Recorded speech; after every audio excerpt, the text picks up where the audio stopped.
You will hear a number of different recordings, and you will have to answer questions on what you hear. There will be time for you to read the instructions and questions, and you will have a chance to check your work.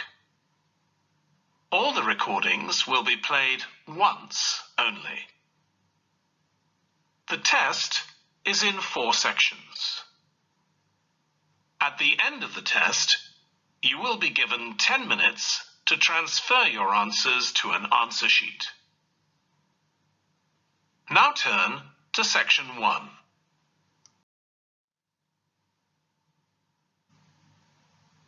Section 1. You will hear a man telephoning a friend to find out about their local public library. First, you have some time to look at questions 1 to 4.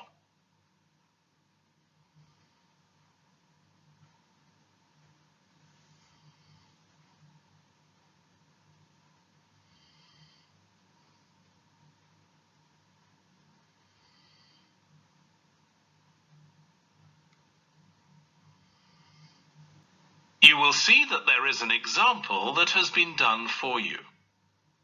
On this occasion only, the conversation relating to this will be played first.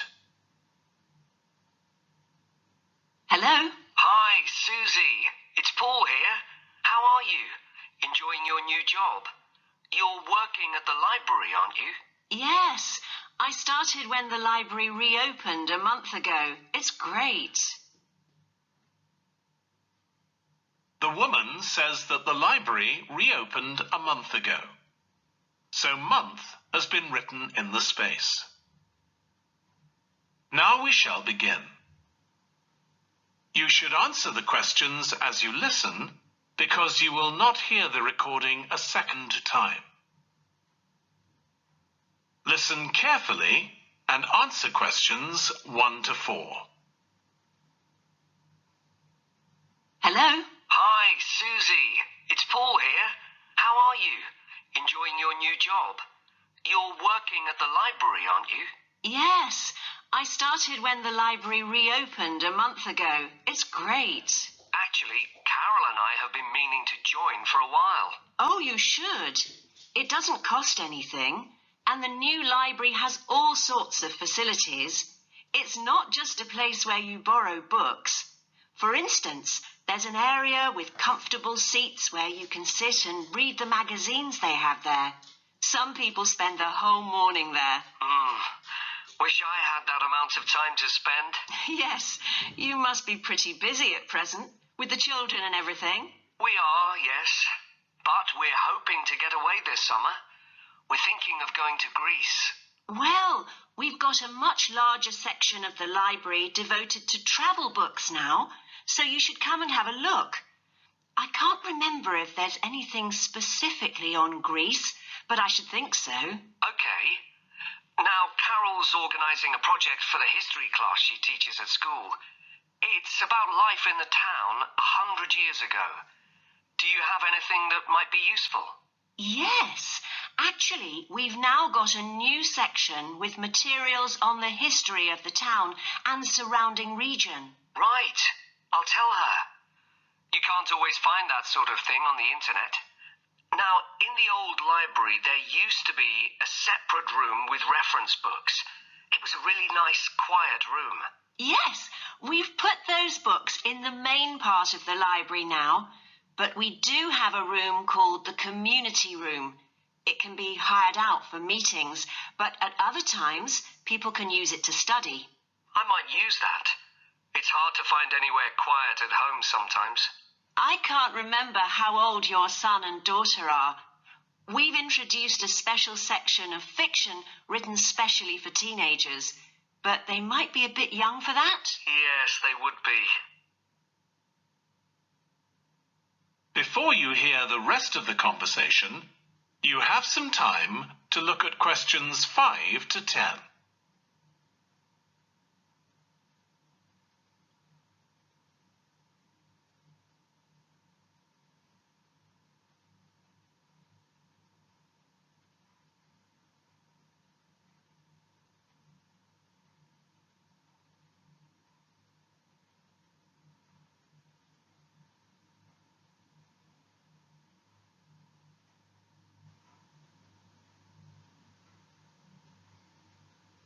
listen and answer questions 5 to 10. Well, we do have lots of activities for younger children. Yes? For example, we have a science club. At the next meeting, they're going to be doing experiments with stuff that everyone has in the kitchen, sugar and flour and so on. They might be interested, yes. And we have a competition for children called Reading Challenge. That doesn't begin until after the end of term. They have to read 6 books and they get a certificate if they manage it. So that gives them something to do while they're on holiday, instead of getting bored. That's the idea. And there's special activities for adults too. On Friday, we have a local author called Tanya Streep, who's going to be talking about her new novel. It's called Catch the Mouse, and she based the story on a crime that actually took place here years ago. Right. We're not free on Friday, but I'll look out for the book. Now, this probably isn't for you, but we do have IT support available for members. We get quite a few older people coming along who are wanting to get up to speed with computer technology. It's on Tuesday mornings. They don't need to make an appointment or anything. They just turn up. Well, my mother might be interested. I'll let her know. Okay. And there's another service which you wouldn't expect from a library, which is a free medical checkup. The hospital arranges for someone to come along and measure the level of sugar in your blood, and they check cholesterol levels at the same time. Really? Yes, but that's only for the over 60s, so you wouldn't qualify. Okay. Well, I'll tell my mother. She might be interested. What other information? Well, we do have a little shop with things like wall charts and greetings cards, and also stamps, so you can post the cards straight away, which is really useful. Yeah. Well, I'll bring the children round at the weekend and we'll join. Oh, one more thing. I'll be bringing the car. Is there parking available? Yes, and it's free in the evening and at weekends. Perfect. Well, thanks, Susie. See you soon. That is the end of section 1. You now have half a minute to check your answers.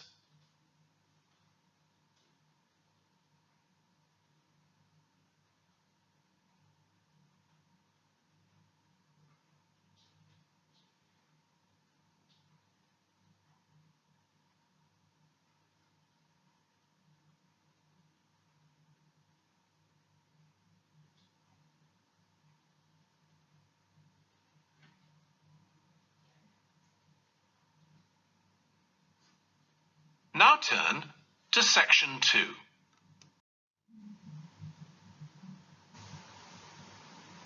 Section 2. You will hear part of a training session for new employees at a large travel company. First, you have some time to look at questions 11 to 17.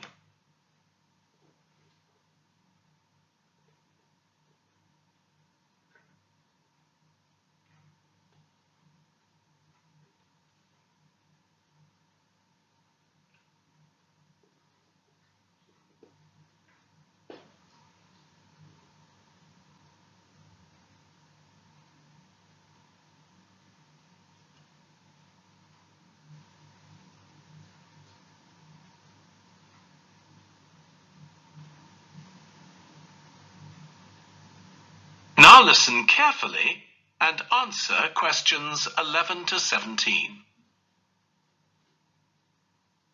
In this session in your training day, we're going to look at some of the more specialized holidays we offer at BC Travel.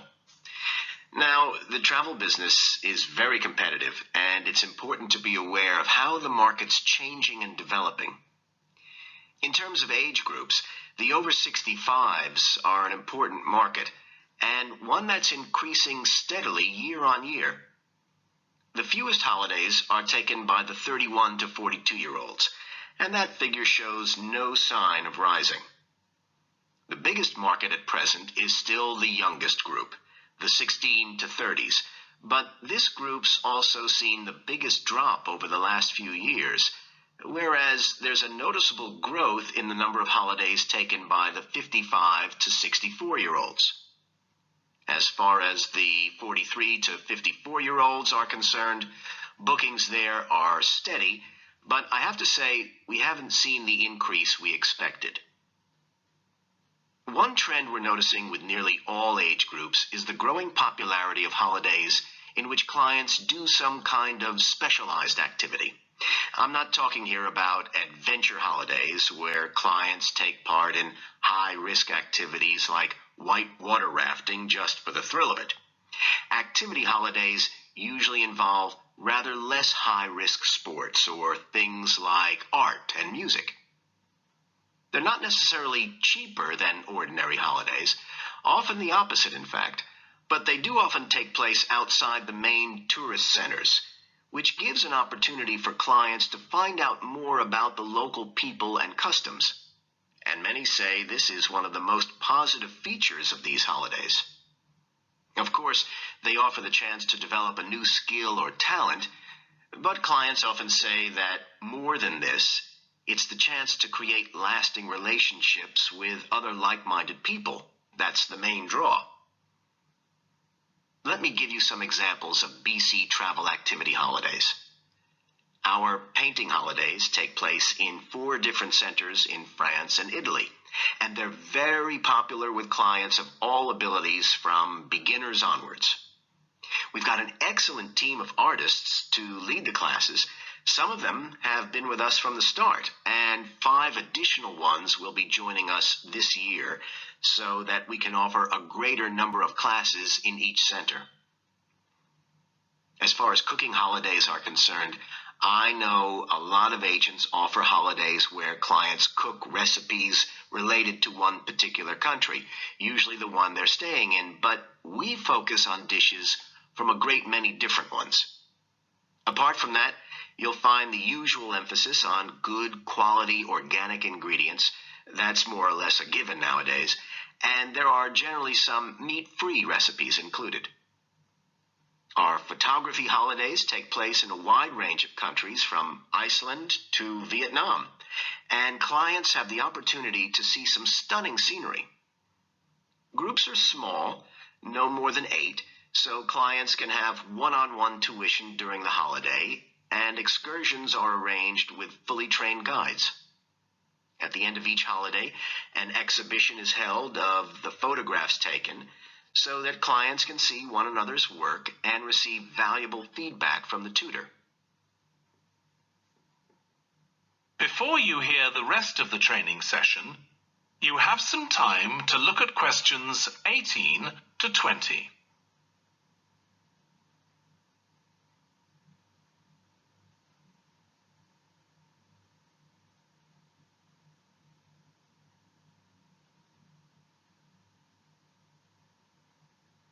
Now listen and answer questions 18 to 20.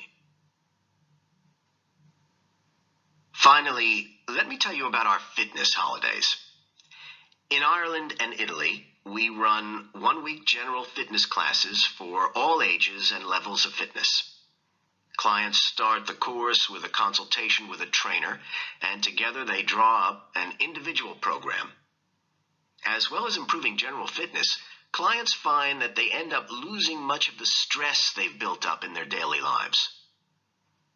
In Greece, we have a 2-week holiday for clients who want to do something about their weight.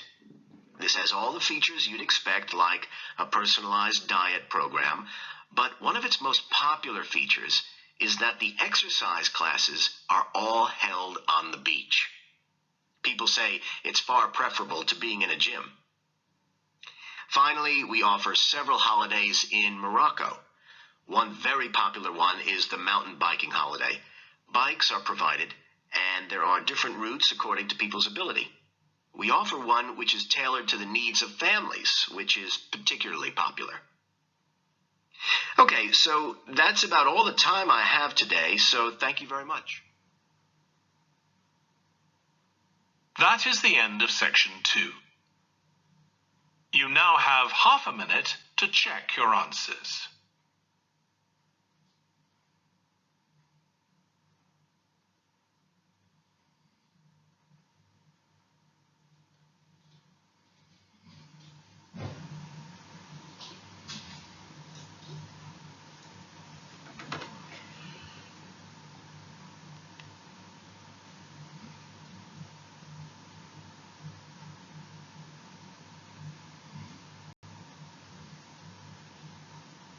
Now turn to section 3.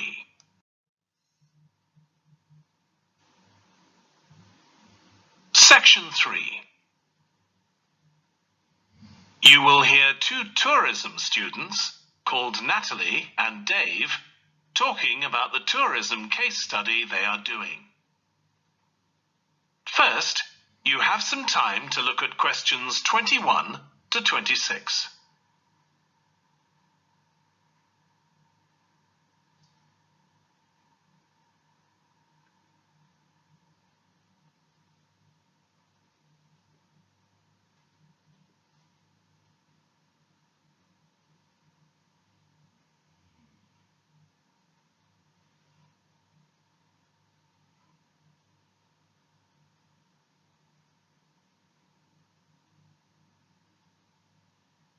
Now listen carefully and answer questions 21 to 26. Dave, I'm worried about our case study. I've done a bit of reading, but I'm not sure what's involved in actually writing a case study. I missed the lecture where Dr. Baker talked us through it. Okay, well, it's quite straightforward. We've got our focus. That's tourism at the Horton Castle site. And you said you'd done some reading about it? Yes, I found some articles and made notes of the main points. Did you remember to keep a record of where you got the information from? Sure, I know what a pain it is when you forget that. Okay, so we can compare what we've read. Then we have to decide on a particular problem or need at our site. And then think about who we're going to interview to get more information. Okay, so who'd that be? The people who work there? And presumably some of the tourists too? Yes, both those groups. So we'll have to go to the site to do that, I suppose. But we might also do some of our interviewing away from the site. We could even contact some people here in the city, like administrators involved in overseeing tourism. Okay, so we'll need to think about our interview questions and fix times and places for the meetings. It's all going to take a lot of time. And if we can, we should ask our interviewees if they can bring along some numerical data that we can add to support our findings. And photographs? I think we have plenty of those already. But Dr. Baker also said we have to establish with our interviewees whether we can identify them in our case study or whether they want to be anonymous. Oh, I wouldn't have thought of that. Okay, once we've got all this information, I suppose we have to analyse it. Yes, put it all together and choose what's relevant to the problem we're focusing on and analyse that carefully to find out if we can identify any trends or regularities there. That's the main thing at this stage, rather than concentrating on details or lots of facts. Okay, and then once we've analysed that, what next? Well, then we need to think about what we do with the data we've selected to make it as clear as possible to our readers. Things like graphs or tables or charts. Right. Then the case study itself is mostly quite standard. We begin by presenting the problem and giving some background, then go through the main sections. But the thing that surprised me is that in a normal report, we'd end with some suggestions to deal with the problem or need we identified. But in a case study, we end up with a question or a series of questions to our readers, and they decide what ought to be done. Oh, I hadn't realised that. before you hear the rest of the discussion, you have some time to look at questions 27 to 30.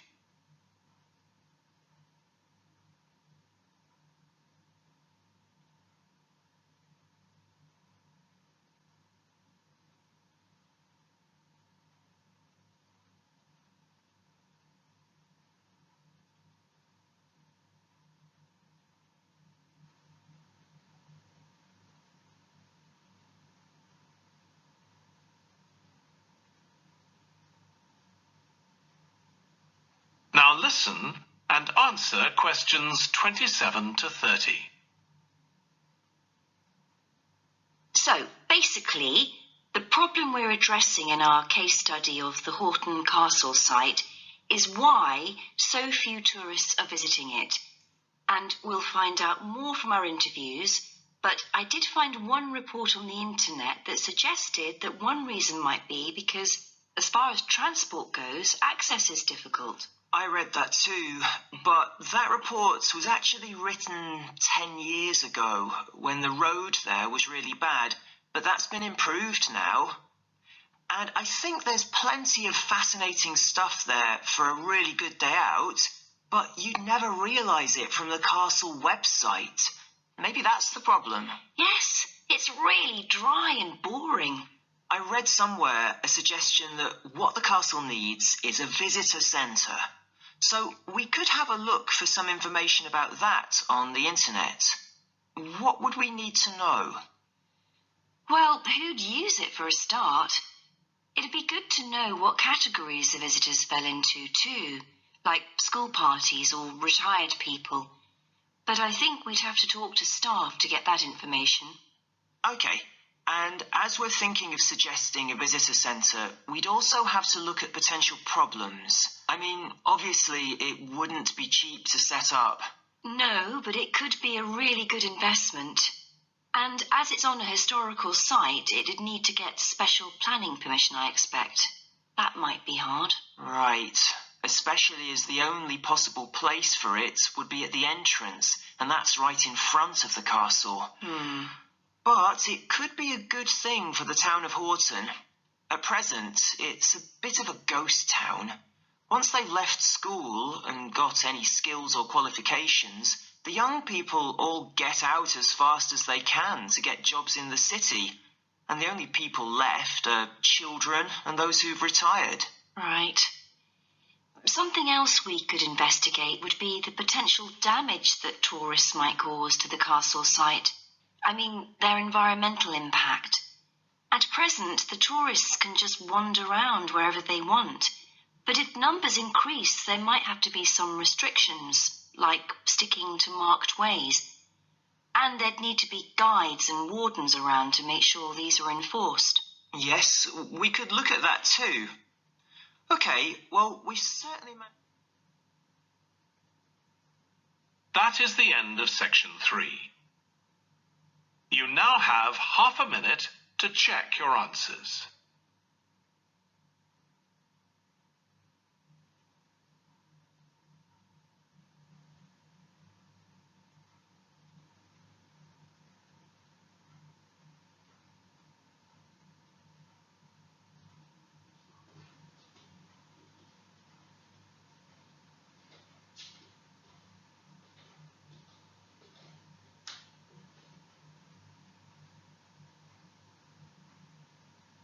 Now turn to section 4.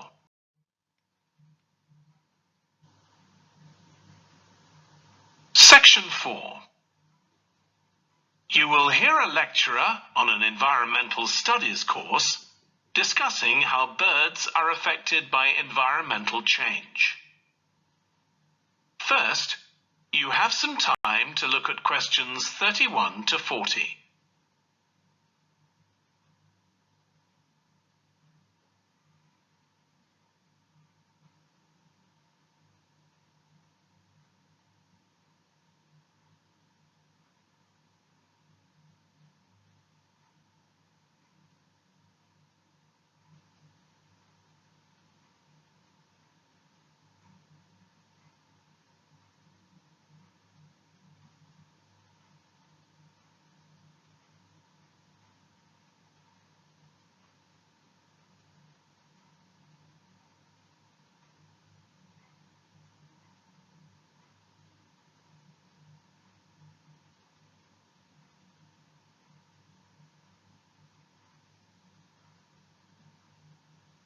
listen carefully and answer questions 31 to 40.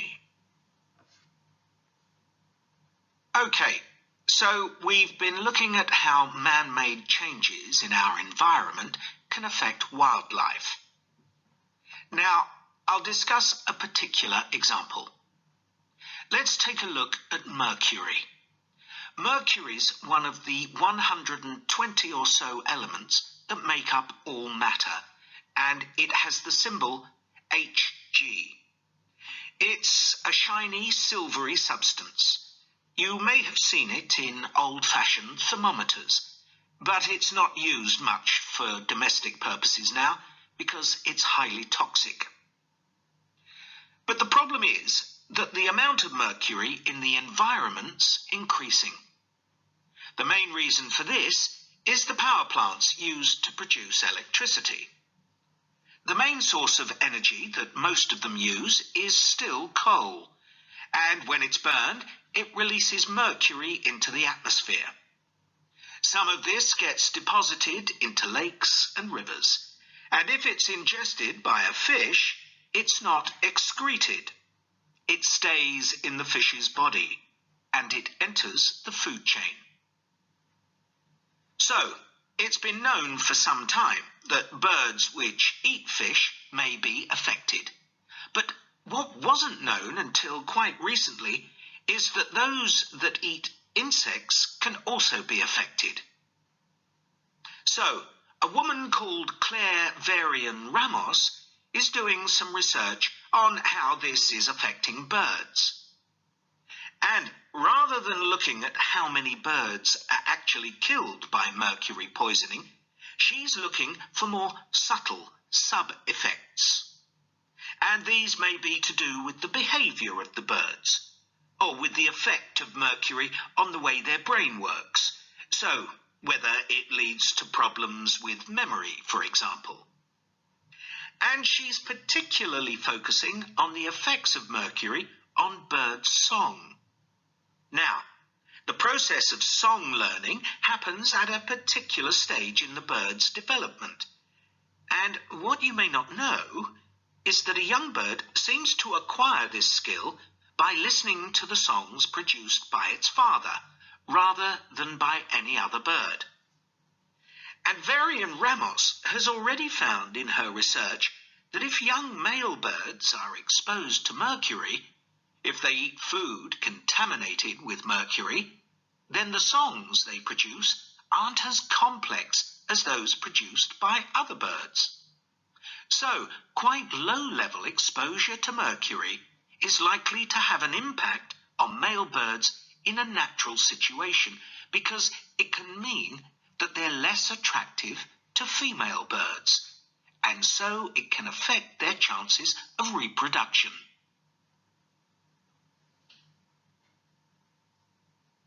Now, the way she's carrying out this research is worth thinking about.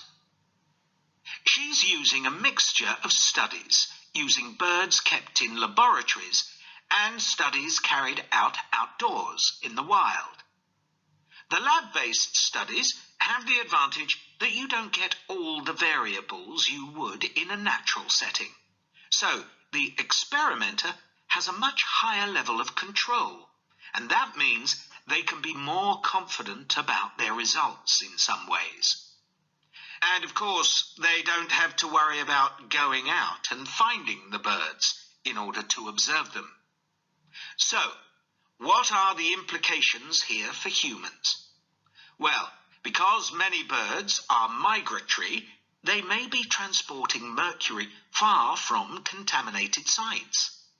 For example, it's been found that ducks who'd been feeding at a contaminated site were later shot by hunters over 1,000 kilometres away, and presumably eaten. But these birds likely had mercury levels high enough to warrant concern for human consumption. In addition, going back to song learning by birds, we saw that this may be affected by mercury contamination. Well, we also know that in humans, mercury causes developmental delays in the acquisition of language, And in fact, this process is very similar in the brain regions it involves, and even the genes that are involved. But mercury contamination has other important implications for humans as well. It's now known that an unborn child can be affected if the food eaten by its mother contains high levels of mercury, and these effects can be quite substantial. In the end, it comes down to whether more value is placed on human economic well-being or environmental well-being. It's true there are new regulations for mercury emissions from power plants, but these will need billions of dollars to implement and increase costs for everyone. Some argue that's too much to pay to protect wildlife. But as we've seen, the issues go beyond that, and I think it's an issue we need to consider very carefully. That is the end of section 4. You now have half a minute to check your answers.